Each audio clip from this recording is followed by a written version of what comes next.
2023년을 맞아서 신년 예배로 드리는 오늘, 하나님께서는 우리에게 마태복음 2장의 말씀을 주셨습니다. 저는 오늘 이 말씀을 붙들고 처음에는 순종의 사람 출애굽을 노래하다 이렇게 제목을 정했다가 순종의 사람 요셉이라는 이름을 좀 드리면 좋겠다 싶어서 주부에는 그 이름이 없으나 화면에는 그 이름이 나온 이유가 그러합니다. 여하튼 그렇습니다. 순종의 사람 요셉, 출애굽을 노래하다, 이런 제목으로 여러분과 함께 2023년의 서강 강단을 열고자 합니다. 이 시간 하나님이 우리에게 은혜와 지혜를 베풀어 주셔서 주님의 말씀을 우리 모두가 깊이 깨닫는 시간이 되시기를 바라고요. 또 이 말씀을 통해서 우리 교회가 올 한 해를 바라보며 선포하는 것처럼 주의 얼굴빛으로 구원의 감격이 넘치는 삶을 살아가고자 마음으로 결단하고 다짐하는 여러분들 모두가 되시기를 말씀을 나누기에 앞서 주님의 이름으로 축원합니다. 아멘. 우리가 지난 대림절 기간부터 매주 살펴봤던 것처럼 예수 그리스도께서 이 세상에 탄생하신 그 과정은 쉽지 않았습니다. 예수님의 모친인 마리아가 신명기 율법에 따라 단죄받고 죽임을 당할 뻔하기도 했었지요. 또한 만왕의 왕을 경배하러 찾아온 동방박사들로 인해서 헤로드 왕이 예수를 죽이려는 음모를 꾸미기도 했기 때문입니다. 하나님의 아들이 이 땅에 태어나기도 전에 수치와 불명예를 안고 사그러져 버릴 뻔했고요.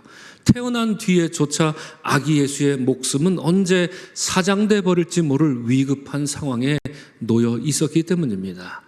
이러한 위험 속에서 메시아 예수 그리스도의 탄생이 성취되었던 것은 무엇보다 하나님이 보내신 천사들 덕분이었습니다. 천사니까 뭐 다 그럴 수 있지, 이렇게 생각해서는 안 됩니다. 천사도 불순종한 천사들이 분명 있지 않았습니까? 하나님이 보내신 천사들, 하나님 명령에 순종했던 천사들 덕분이었습니다. 곧 하늘이 땅의 문제에 개입한 것입니다. 우리가 지난 성탄절에 살펴봤던 것처럼 마리아가 위험에 빠져 있을 때 하나님의 천사는 긴급히 예수의 부친 요셉을 찾아가 하나님의 지시사항을 하달했던 기억이 납니다. 곧 하나님의 천사는 내 아내 마리아 데려오기를 무서워하지 말라 전했습니다. 여러분 다들 기억하시지요? 그러자 요셉의 반응은 어땠습니까? 요셉은 이렇게 반응했습니다. 주의 사자가 분부한 대로 아내를 데려왔다는 것입니다. 살벌한 죽음의 위험이 도사리고 있었지만 아기 예수께서 이 땅에 안전하게 태어날 수 있었던 것은 하늘 아버지의 뜻을 세상에 전한 메신저 천사들의 역할과 또한 그 뜻을 올곧게 받들어 순종했던 요셉이란 인물이 있었기 때문입니다. 하나님의 뜻이, 여러분 기억하시기 바랍니다. 하나님의 뜻이 이 땅에 이루어지는 방식이 그러합니다. 곧 올바른 메신저가 있어야 하고요. 그 메신저의 메시지에 순종하는 사람들로 인해서 저 하늘의 뜻은 이 땅에서 이루어지기 마련입니다. 그렇지 않고서는 그런 유가 나지 않습니다. 이런 일을 뒤로하고 드디어 예수께서는 베들레헴 마국간 구유에 태어나셨습니다. 비록 그곳은 초라하기 이를 데 없는 곳이었으나 만왕의 왕이요 만주의 주시며 온 인류를 구원하실 하나님의 아들이 이 땅에 태어나셨으니 누가복음이 노래했던 것처럼 그야말로 지극히 높은 곳에서는 하나님께 영광이요 땅에서는 하나님이 기뻐하신 사람들 중에 평화가 순식간에 쏟아져 내릴 것만 같았습니다. 아니 그래야 했습니다. 하지만 예수 그리스도의 신비로운 탄생에 이어지는 오늘 본문을 읽어보니 현실은 그렇지 않아 보입니다. 하나님께는 영광이 되었겠지요. 분명 그러했을 것입니다. 그런데 이상하게도 땅에는 아직 평화가 없습니다. 오늘 본문이 우리에게 말해주는 이 음습한 풍경처럼 요셉 일가족은 여전히 불안한 여행길에 올라야 했기 때문입니다. 오늘 본문 16절에서는 뭐라고 이야기하고 있습니까? 동방박사들에게 속은 줄 알고 헤롯 왕이 심히 분노했다 그랬기 때문이지요. 그리하여 헤롯이 베들레헴과 그 모든 지경 안에 있는 사내 아이를 2살부터 그 아래로 다 죽여라 하며 잔인한 유아 살해를 명령했기 때문입니다. 세상을 환히 밝혀줄 빛이 이제 막 내려왔는데 세상은 여전히 어두울 뿐만 아니라 저 베들레헴 마을에 이제 막 타오른 하나님의 구원의 빛을 헤롯은 다 당장이라도 꺼버릴 기세로 달려들고 있는 형국입니다. 이에 하늘의 뜻이 다시 한번 땅에 개입합니다. 하나님은 당신의 메신저 천사를 다시 한번 요셉에게 신속하게 내려보내십니다. 13절 말씀을 보니 주의 천사가 요셉에게 이르기를 헤롯이 내 아기를 죽이려 한다. 어서 일어나 아기와 그의 어머니를 데리고 애굽으로 가거라. 내가 내게 말할 때까지 너는 애굽에 머물러 있어야 한다. 이렇게 말하며 신신당부를 합니다. 여러분, 상황이 아주 긴박해진 만큼 천사의 이 말에 힘과 무게가 담겨 있습니다. 천사의 얼굴에 땀이 몽글몽글 맺혔을 것만 같습니다. 그리고 그 말을 전하는 이 천사의 호흡도 가빠진 듯 그렇게 긴박함이 느껴집니다. 이러한 천사의 지시에 요셉은 어떻게 응답하고 있습니까? 14절에서 요셉의 반응이 나오지요. 요셉은 일어나서 밤에 아기와 그의 어머니를 데리고 애굽으로 떠나갔다고 합니다.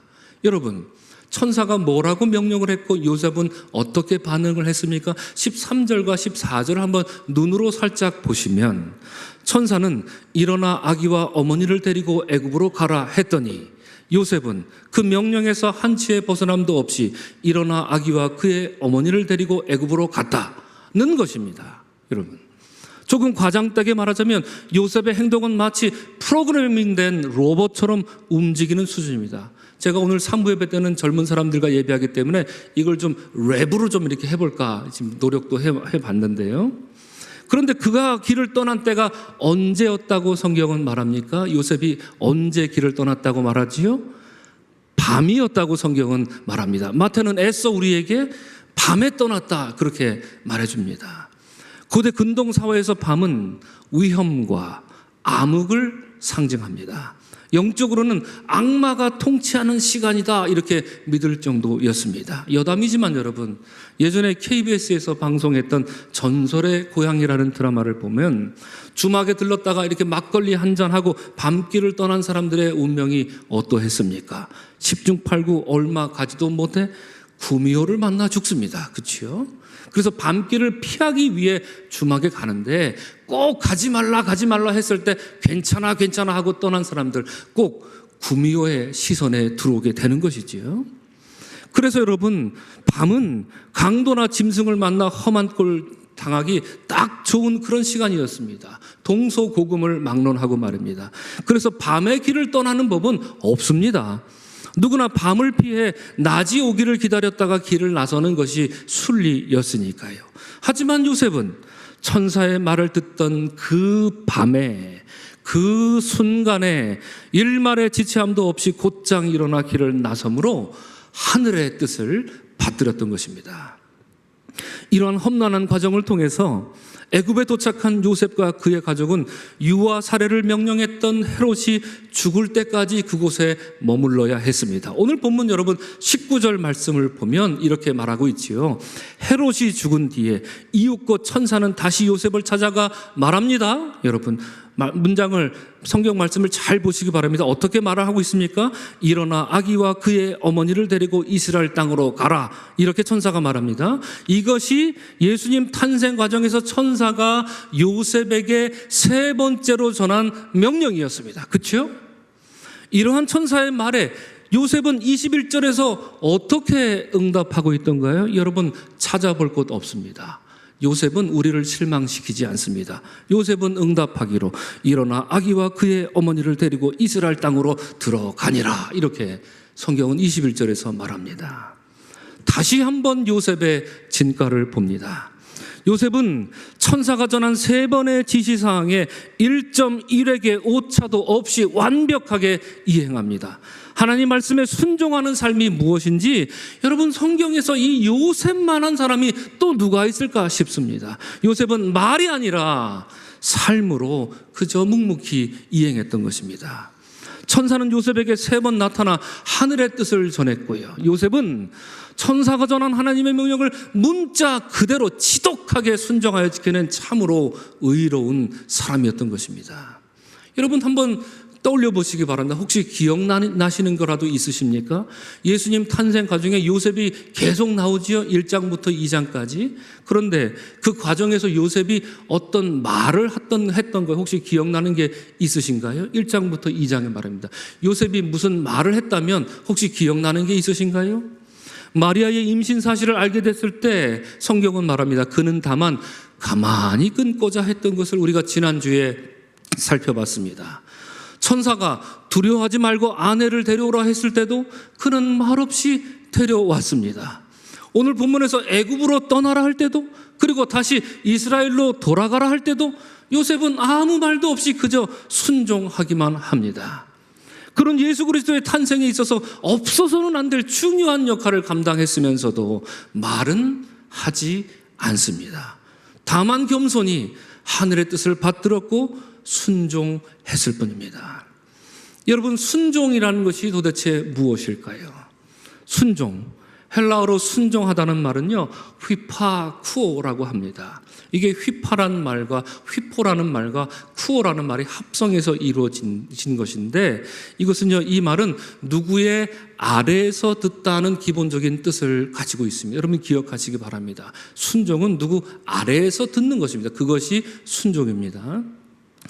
회당장 야이로가 예수를 보고 발 아래 엎드렸던 것처럼, 마리아가 주의 발 앞에 앉아 그의 말씀을 들었던 것처럼, 순종이란 하나님의 권위 앞에 자신의 무릎을 꺾고 앉는 것을 의미합니다. 종이 주인의 말을 듣듯이 내 뜻은 아예 없는 것처럼 듣는 행위, 그것을 성경은 순종이라고 말합니다. 요셉이 보여준 모습이 그랬다는 얘기입니다. 이런 점에서 여러분 다시 한번 오늘 본문을 되짚어 볼까요? 우리가 다시 한번 생각해 볼 게 있습니다. 천사가 두 번째로 나타나 요셉에게 가족을 데리고 애굽으로 가라 지시했을 때 여러분 같았으면 어떤 생각이 들었겠습니까? 어떤 생각이 들었습니까? 저 같았으면요, 속에서 화가 치밀었을 것입니다. 그리고 이런 생각을 했을 것입니다. 아니, 임신한 마리아를 데려오라 해서 데려왔더니 이제는 헤롯이 죽이려 한다고 애굽으로 가라는 것 아닙니까, 여러분? 처음에 마리아를 데려오라 했을 때 그때 당시만 해도 이해할 수 없고 받아들일 수 없었지만, 그래서 내가 순종해서 데려와 아내로 맞아줬으면 그 다음부터는 하나님 당신이 직접 좀 나서서 해결해 줘야 말이 되는 것 아니냔 말입니다. 헤롯이 죽이려고 하는 것이 정말 사실이라면 천사들은 뒀다 뭐합니까? 나한테 보낼 그런 천사 병력이 있으면 천사들은 뒀다 뭐합니까? 하늘의 천군 천사가 내려와서 헤롯 군대를 막아주면 그만 아닐까? 아니, 하나님이 내게 그 정도도 못해주신단 말인가? 이런 생각이 들었을 것만 같습니다. 하지만 요셉은 이런 의문을 품지 않았던 것입니다. 그는 언제나, 왜 그렇습니까? 아래에서 듣는 사람이었기 때문입니다. 아래에서 듣는 사람이었던 것입니다. 앞서 말씀드린 것처럼 요셉은 천사의 명령이 떨어지자마자 곧바로 일어나 밤길을 떠났던 순종의 사람이었던 것입니다. 여러분, 이러한 순종의 삶이 여러분의 삶이 될 수 있기를 주의 이름으로 간절히 축원을 드립니다. 아멘. 여러분, 이처럼 순종이란 말이 누구 아래서 듣다는 그런 기본적인 뜻을 갖고 있다면 한번 생각해 보시겠습니까? 그러면 불순종이란 말은 어떤 뜻을 기본적으로 갖고 있겠습니까? 불순종이라는 말이에요. 순종이란 말이 아래에서 듣는다라고 하는 말에서 나온 거라면, 그러면 불순종이란 말은 어떤 의미를 갖고 있겠습니까? 상식적으로 생각해 보면 아마 여러분 머릿속으로 지금 그렇게 생각하실 것 같은데요. 누구의 위에서 듣는다라는 단어에서 나올 것만 같지요. 그렇죠? 그래서 우리가 보통 표현하는 것처럼 누구를 말할 때 머리 꼭대기에 앉아있다, 이런 표현을 그래서 하는 것만 같습니다. 그래서 아마 이런 말이 우리가 흔히 아는 불순종을 표현하는 대표적인 표현이겠지요. 그런데 여러분, 그렇지 않습니다. 불순종이라는 말은 헬라어로 파라쿠오라고 합니다. 이 말은 파라와 쿠오라는 말이 합성된 말입니다. 파라라는 말은 성경에 워낙 자주 사용되는 말이고요. 우리가 말하는 보혜사 성령, 파라클레이토스 말할 때 우리를 옆에서 도와주시는 분이 바로 보혜사 성령인데 바로 그런 의미입니다. 파라라는 말은 옆이라는 뜻입니다. 즉 누구 위에서 듣는 게 불순종이란 뜻이 아니라 누구의 옆에서 듣는 것을 뜻하는 말, 이 파라쿠어에서 불순종이라는 말이 왔습니다. 여러분, 이게 무엇을 의미하겠습니까? 불순종은 처음부터 불순종이 아니란 것입니다. 처음엔 그저 옆에서 듣습니다. 평범하지요.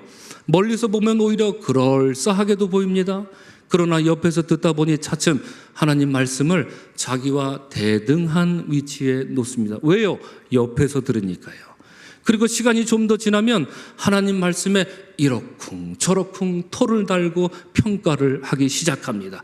그 결과 하나님 말씀을 이제는 듣지 않습니다. 그것이 불순종입니다. 다시 말씀드리면 처음부터 작심하고 불순종하는 그런 어리석은 사람이 어디 있겠습니까? 여러분 중에 그런 사람 있습니까? 나는 절대 불순종하리라. 나는 올 한 해 절대로 불순종하며 살 것이다. 이렇게 작심하고 불순종하는 분들이 혹시 계실까요?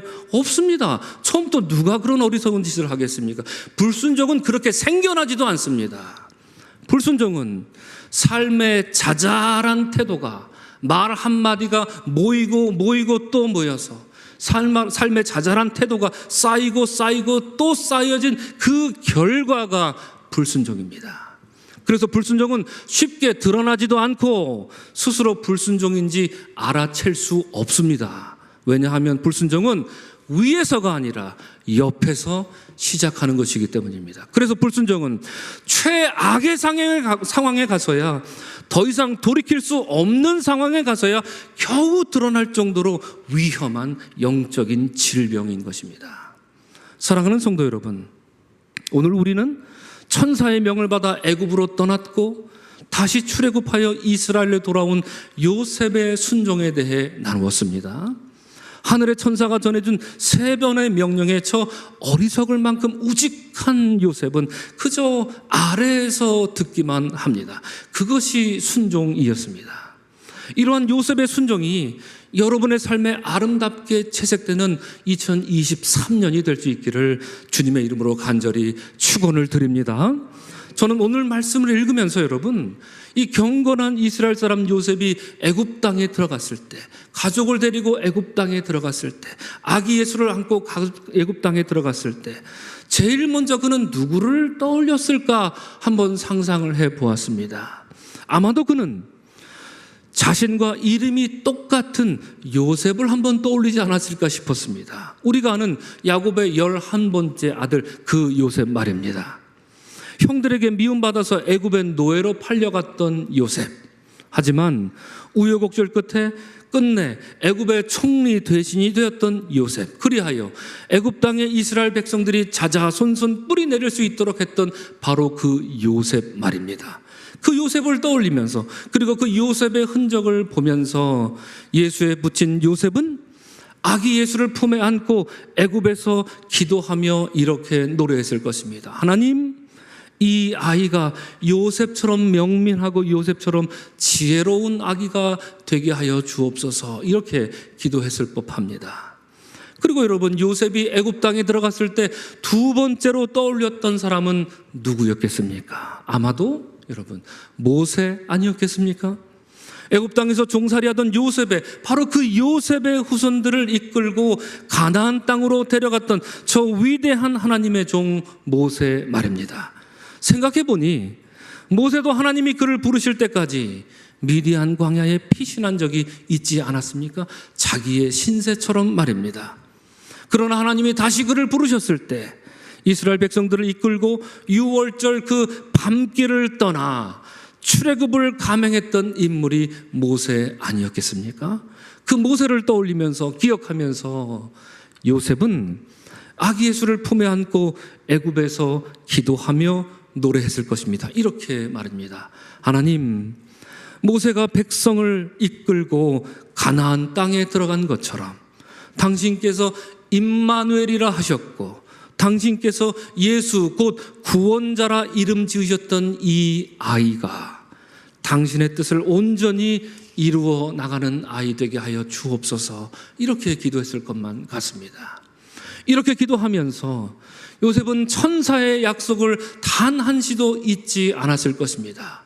애굽에 피하여 있거라, 내가 내게 이르기까지 거기 있어라 했던 바로 그 천사의 약속 말입니다. 그리하여 이제나 저제나 오매불망 언제 다시 천사가 나타날까 기다리며 애굽에서 지내던 어느 날 드디어 때가 왔습니다. 천사가 다시 나타나서 일어나 아기와 그의 어머니를 데리고 이스라엘 땅으로 가라 전한 것입니다. 이에 요셉은 아기 예수를 품에 안고 드디어 출애굽하여 이스라엘로 향합니다. 사랑하는 성도 여러분, 이처럼 출애굽한 뒤에 이스라엘로 돌아오는 그 험난한 여정 속에서 아기 예수를 품에 안은 채 요셉이 기도하며 불렀던 노래는 무엇이었겠습니까? 그것은 희망의 노래였을 것입니다. 어느 밤 꿈에 나타난 천사의 계시로 시작된 이 일이 이제 그 완성을 향해 달려가고 있음을 요셉은 분명 알았기 때문입니다. 그의 품에 안겨있는 그 아기 예수의 얼굴에는 하루가 다르게 광채가 빛나고 있습니다. 아기 예수의 얼굴빛은 세상을 향한 구원의 빛으로 빛나고 있었을 것입니다. 그리하여 요셉은 희망찬 노래를 부르며 주께 기도합니다. 주님, 주님, 그 꿈을 이제 이루어 주소서라고 말입니다. 오늘 2023년 신년 주일을 맞아 함께 예배하는 사랑하는 서강의 성도 여러분, 하나님께서 올 한 해를 위해 우리 교회와 성도들에게 주신 말씀은 시편 80편의 말씀입니다. 우리 이 말씀을 다 같이 한 목소리로 읽겠습니다. 만군의 하나님이여 우리를 회복하여 주시고 주의 얼굴의 광채를 비추사 우리가 구원을 얻게 하소서. 아멘. 우리가 맞이한 2023년에 비록 광야와 같은 힘겨운 일이 많을지라도, 마음이 괴롭고 낙심된 일들이 쌓여 있을지라도 오직 은혜로 회복시키시는 주님의 얼굴빛이 여러분 삶에 늘 언제나 충만할 수 있기를 주님의 이름으로 간절히 축원합니다. 험난한 여정일지라도 아기 예수를 안고 그 얼굴빛으로 구원을 예감했던 요셉처럼 우리도 예수 그리스도만을 부둥켜 안고 희망의 노래를 멈추지 않으며 주님의 말씀 앞에 겸손히 순종하며 올 한 해를 살아가는 우리 모두가 될 수 있기를 주 이름으로 간절히 축원합니다. 아멘.